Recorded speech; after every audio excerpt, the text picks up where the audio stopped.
The night is black, the sea a monster. A sudden crack louder than thunder splits the air. The mast snaps, ropes whip like angry snakes, and the world turns upside down. Salt water floods my lungs. Panic seizes me. This is how my 76-day nightmare began. One moment, I was sailing my small boat, the Napoleon Solo, across the Atlantic. The next, a rogue whale struck, tearing a hole in the hull. Water poured in, cold and relentless.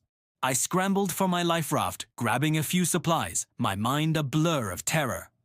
The Napoleon Solo sank in minutes, swallowed by the dark, churning ocean, leaving me utterly alone in a tiny inflatable dinghy.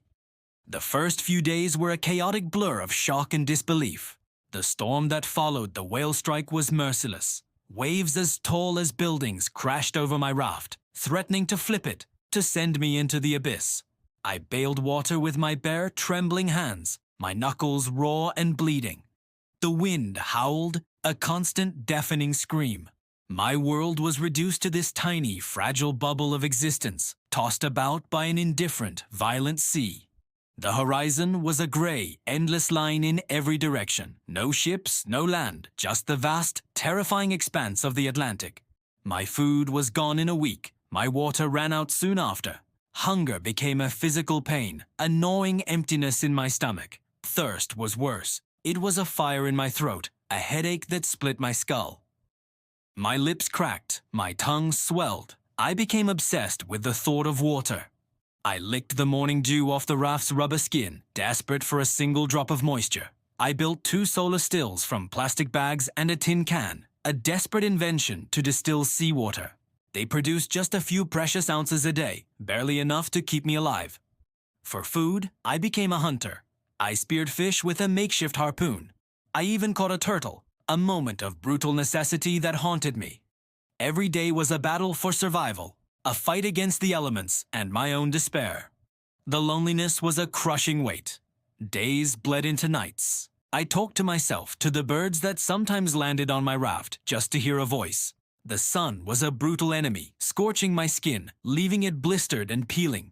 Saltwater sores covered my body, stinging with every movement. My body was wasting away. I lost over 40 pounds. I was a skeleton, a ghost drifting on the ocean. At night, sharks would circle my raft, bumping against the thin rubber floor, their dark shapes a constant, terrifying reminder of how close death really was.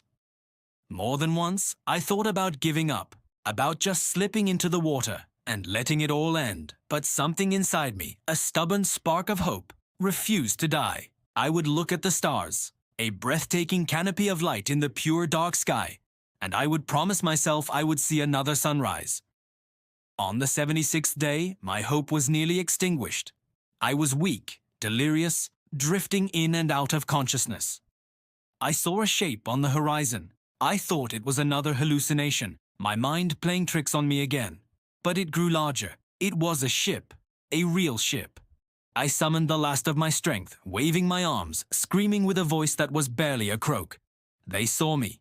The moment the sailors pulled my emaciated body from the raft is a memory seared into my soul. The feeling of a firm deck beneath my feet, the taste of fresh water, the kindness in their eyes. I was saved.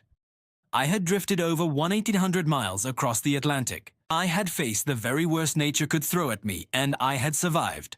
My story is a testament to the power of human will, a reminder that even in the darkest abyss, hope can be an anchor. Thanks for watching. If you were moved by this story of survival, please like this video and subscribe for more incredible true stories.